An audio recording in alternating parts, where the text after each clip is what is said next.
Yo, man, what you need? Yo, man, I need something, man. I need a 20, man. What you got, man? I got this rope chain, man. Man, this shit look like that gold on the road shit from the swap meet. It's real, man. This shit ain't real, man. You better get the fuck out of here and come back with some money, man. Come on, man. Be cool, man. Y'all Mexicans always come with this shit.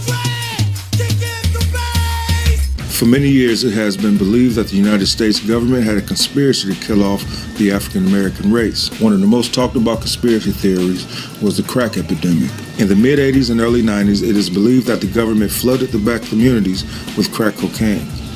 The biggest impact of the crack epidemic were large areas in the United States, such as Los Angeles and San Diego, California, Houston, Texas, Miami, Florida, and in the Caribbean.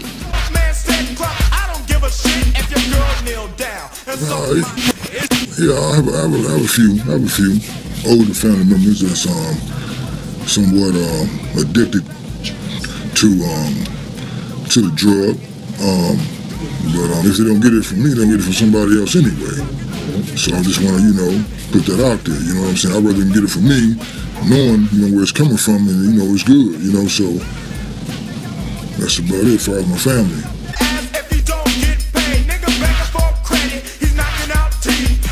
Well, I think about, life before I was even pushing drugs. The community was messed up before I even had a bag in my hand. And now I'm not contributing to, I'm not contributing to it being all that it could be, but it's like this, it was messed up before I even had a bag. So I don't think I'm doing any worse than what it was before I got into the game. Good morning, you're tuned in. Good evening, we're back again. Thanks for joining us. We're tuned in and we're bringing to you the urban author, Zachary Mitchell. How you doing today, sir?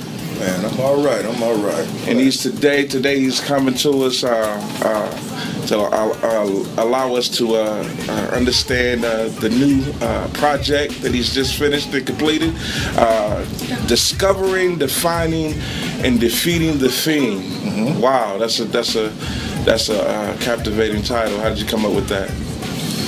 Well, I was sitting in a relapse prevention program down at MSDF, the Milwaukee Secure Detention Facility.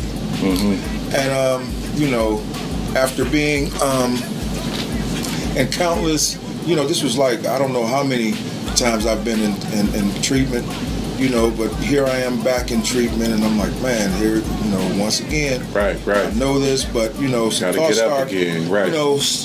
thoughts start coming to me, formulating like, okay, I know this stuff, and a lot of the information that's given is really textbook information, and it really wasn't really hitting where a lot of us in these programs, where we needed that experiential revelation that we need. So I was sitting at a table one day, and the Lord, he just got to feed my mind. And what he brought up was when I was in Fox Lake. Okay. And I worked in the greenhouse, and I dealt in horticulture.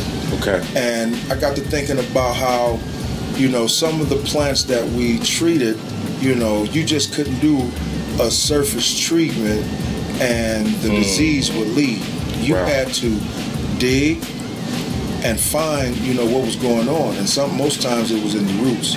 Wow. So you had to discover what was going on. And you had to define, after you found out what was going on, you had to go dig and find out how to treat it. Right.